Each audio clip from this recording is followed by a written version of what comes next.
प्रधानमंत्री जी ने बोला था सबको अपना घर देंगे 2022 तक। वो घर कहाँ है? तो ये तो आवास योजना हुई नहीं ना, ये तो उजाड़ योजना हुई। जन आवास योजना, उसका नाम बदल के आप नाम रख दीजिए जन उजाड़ योजना। ये जानते हैं 6 महीने से इतना बड़ा घोटाला हुआ है, प्रशासन ने मिलकर घोटाला किया है। नमस्कार, मेरा नाम भाविका हिंदुस्तानी। जो देखते हैं वो बोलने के आदी हैं और शहर वाले कहते हैं हम सबसे बड़े फसादी हैं। नमस्कार, मेरा नाम पार्थ हिंदुस्तानी और गुरुग्राम की अनदेखी समस्याओं को लेकर आज हम खड़े हैं सेक्टर 68 के मायरा के परेशान रेजिडेंट्स के साथ। ब्रह्मा विष्णु शंकर पार्वती राम रावण करण अर्जुन हरभाई कृष्ण और कंस, सबकी जुबान पर एक ही बात चल रही है कि इनको इंसाफ मिलेगा कि नहीं। जी हाँ, तो जैसा कि आप सभी लोग देख सकते हैं कि हमारे साथ खड़े हैं आज माहेरा के परेशान रेजिडेंट्स, वो भी इतनी गर्मी में। और ये लोग परेशान इसलिए है क्योंकि ये 2 महीने से लगातार दर दर ठोकरे खा रहे हैं। प्रशासन के पास जा रहे हैं, नेता मंत्री के पास जा रहे हैं, सबके पास जा चुके, जहां इनको लगता था कि हाँ अब इनको इनका हक मिल जाएगा, लेकिन अभी तक भी इनको इनका हक नहीं मिला। और इनको अभी भी उम्मीद की कोई किरण नहीं दिख रही है कि इनको इनका हक मिलेगा, इनको इनका फ्लैट मिलेगा। मोदी जी का 2022 तक का नारा है, मोदी जी का सपना घर हो अपना, लेकिन इन लोगों को तो रोड पर ला दिया।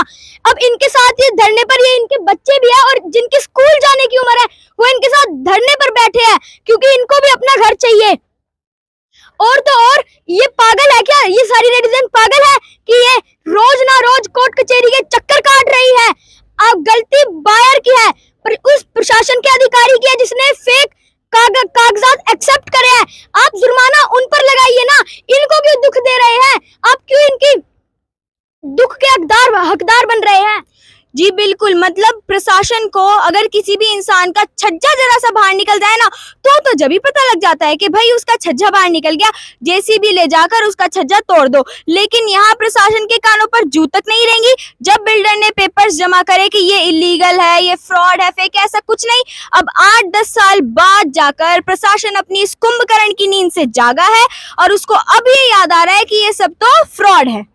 लोग अपने सारी जीवन पूंजी लगा देते हैं एक घर बनाने में, मकान बनाने में, इन फ्लैट को खरीदने में।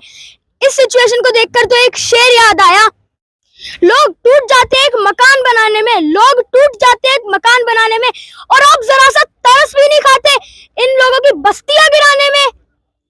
जी बिल्कुल, तो अब प्रश्न ये उठता है कि क्या प्रशासन ये सब जानबूझकर कर रहा है, क्या प्रशासन इनको जानबूझकर इनके फ्लैट नहीं देना चाह रहा।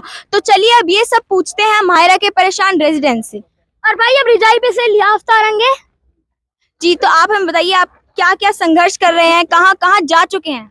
मेरा नाम नीतू बंसल है। मैंने यहाँ पर एक फ्लैट खरीदा था 2018 में और हमें बोला गया था कि 4 साल के अंदर आपको आपका फ्लैट मिल जाएगा। हमारा अभी टाइम आ चुका था फ्लैट हैंडओवर करने का अगस्त में, लेकिन 4 साल से माहिराना कंस्ट्रक्शन कर रहा था, पैसे टाइम से टाइम मांग रहा था। हम हमेशा वहां जाते थे कि ना कंस्ट्रक्शन हुआ है, पैसे किस चीज के ले रहे हो, बट हमें ये बोला जाता था 4 साल बाद आना, 4 साल बाद आपको सारे जवाब मिलेंगे। और मिलने से पहले हमें ये पता चला कि इनके तो सारे पेपर ही फर्जी थे।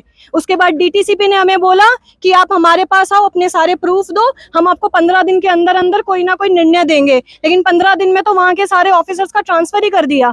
अब हमें नहीं पता घपला कहाँ चल रहा है, लेकिन परेशान ये सारे हो रहे हैं। सबकी नौकरियां हैं, सबका घर बार है, लेकिन सबको रोज इतनी धूप में आकर प्रोटेस्ट करना पड़ता है। क्यों? क्योंकि हमने हमारी सारी मेहनत की पूंजी इसमें जमा कर दी, लेकिन हमें अब कोई उम्मीद नहीं है कि हमें घर मिलेगा। हमारी सिर्फ ये रिक्वेस्ट है, हमें ये घर चाहिए, इसका कंस्ट्रक्शन पूरा करो, हमें जल्दी से जल्दी हमारा घर हैंडओवर करो।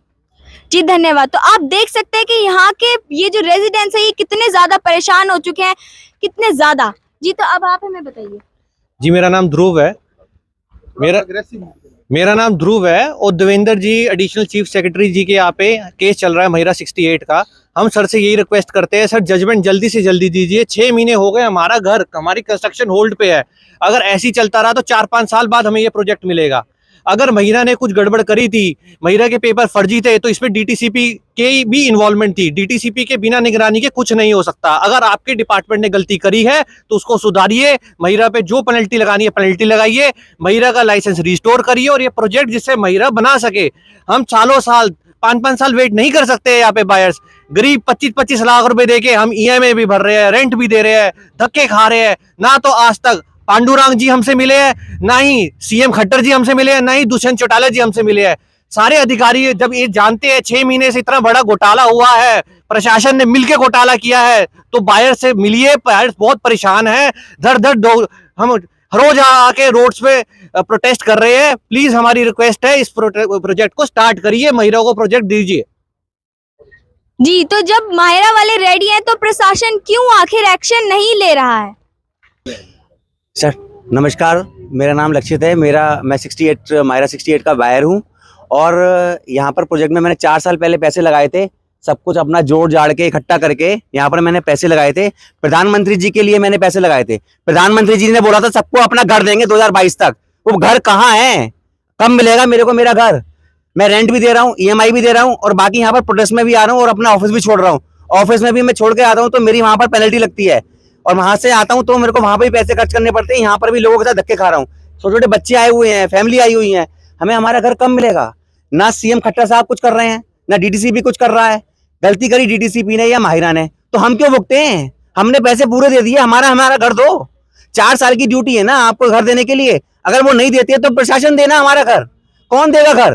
प्रशासन दे, माहिरा दे, प्रधानमंत्री मोदी दे, CM खट्टर जी दे, कोई भी दे, हमें हमारे घर चाहिए। अगर कल से कोई EMI पे जो इंटरेस्ट लगेगा उसका कौन लेगा? उसको बियर कौन करेगा? मैं तो नहीं कर सकता ना। 4 साल का मोदी जी ने हमें विश्वास दिलाया था कि 4 साल के पीरियड के अंदर प्रधानमंत्री आवास योजना या किसी भी आवास योजना में अफोर्डेबल में आपको घर मिलेगा। 4 साल पूरे होने जा रहे हैं, घर कुछ मिल नहीं रहा। लास्ट मोमेंट पे आके बोलते हो कि अब इसमें ये फ्रॉड है। तो फ्रॉड हमने तो नहीं किया ना। हमने तो आपके डॉक्यूमेंट देख के आपको पैसे दिए, सारे पैसे टाइम पे दे दिए। टाइम पे देने के बाद भी हमें हमारा घर टाइम पे चाहिए ना।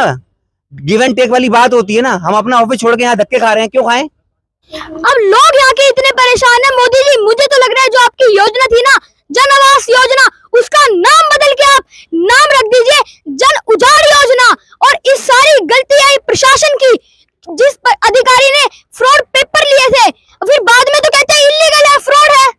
जी, तो हम प्रशासन से ये अपील करते हैं कि आप जल्द से जल्द इन माहिरा वालों की बात सुने और जल्द से जल्द इसका कोई भी निवारण करें।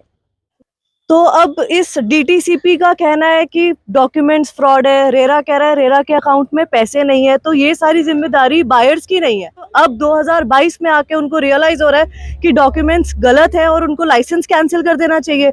और रही बात रेरा की, रेरा ये अश्योर करता है लोगों को कि हम बैठे हैं, हम आपका मकान दिलाएंगे, कोई बिल्डर इस पे फ्रॉड नहीं कर सकता आज की डेट में। बट ये सब गलत वादे हैं, सब गलत दावे हैं। ये 70% पैसा एस्क्रो अकाउंट में होना चाहिए और बिल्डर के अकाउंट में पैसा ही नहीं निकला। तो इसमें बायर्स की कोई गलती नहीं है, इसमें रेरा और DTCP इन्वॉल्व है। तो उनको मैं ये रिक्वेस्ट करती हूँ CM साहब से, मैं ये रिक्वेस्ट करती हूँ PM सर से कि प्लीज इस चीज पे आप अपने ऑर्डर्स दीजिए ताकि इस पे इंक्वायरी हो कि DTCP है, रेरा है, इन लोगों के होते हुए हम बायर्स के साथ इतना बड़ा फ्रॉड कैसे हो गया। एंड सेकेंडली ये जो बोलते हैं PM आवास योजना के तहत हर आदमी को अपना घर मिलेगा, इसके तहत किसको मकान मिल रहा है? हम रोज सड़कों पे आके अपने बच्चे लेके अपने घर में सब लोगों को छोड़ के, जॉब्स छोड़ के यहाँ पे आके प्रोटेस्ट कर रहे हैं, यहाँ पे आके अपनी अपील कर रहे हैं लोगों से, CM सर से, PM सर से, DTCP से, रेरा से कि हमारे लिए कुछ स्टेप्स लिए जाएं, कुछ एक्शंस लिए जाएं। पर ये हम कब तक करेंगे? हमें इस चीज पे एक कंक्लूसिव आंसर चाहिए और जल्दी से जल्दी चाहिए, because it's high time now. Thank you ji, आपका बहुत बहुत धन्यवाद। तो हम प्रशासन से ये अपील करना चाहते हैं कि आप जल्द से जल्द इनकी बात सुने और दिवाली पे इनका दिवाला ना निकाले। इनको दिवाली से पहले इनका घर मिल जाना चाहिए। क्योंकि और भाई देख क्या रहे हो, चैनल को सब्सक्राइब करो, लाइक करो और वीडियो को शेयर करो, क्योंकि जिस अंदाज में हम खबरें दिखाते हैं ना वैसे कोई नहीं दिखाता। धन्यवाद। मजा आया और मैं ये जो मजा है हिंदुस्तान के हर व्यक्ति को देना चाहता हूँ। हमने प्रधानमंत्री जी से हमारी यही गुजारिश है कि जो आपकी योजना है, आपकी योजना धरातल पर वो सारी ठीक तरह से योजना लागू हो भी पा रही है या नहीं, ये प्लीज इस चीज को इंश्योर कीजिए, क्योंकि प्रशासन आपके सारी योजनाओं को फेल कर रहा है। इनका सीधा सा मकसद है कि 35 साल तक सिर्फ घूस खानी है इन्होंने, किसी भी तरह से, चाहे कोई सी सरकार आए, BJP आए, कांग्रेस आए, इन्हें कोई मतलब नहीं है किसी से। असली सरकार तो इन्हीं की चल रही है। वो एक फेमस डायलॉग है एक फिल्म का कि भाई सरकार किसी की भी हो, पावर तो हमारे हाथ में है। इन लोगों का सीधा सा मकसद ये है, सीधा सा रहता है। इनको ज्यादा से ज्यादा डर ही नहीं रहता किसी चीज का कि ज्यादा से ज्यादा क्या होगा, ट्रांसफर हो जाएगा और उसके बाद तरक्की होगा, प्रमोशन होगा, लोग चाहे धक्के खाएं।